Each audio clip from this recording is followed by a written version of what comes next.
How do waterfalls form? Let's break it down.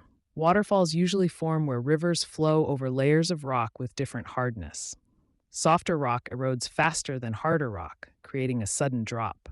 Over time, the river cuts deeper, the cliff face gets steeper, and the water plunges down, forming a waterfall. Some waterfalls also form from glaciers carving valleys or from tectonic activity shifting the land and redirecting rivers. So, waterfalls are nature's dramatic result of erosion, geology, and the endless power of flowing water.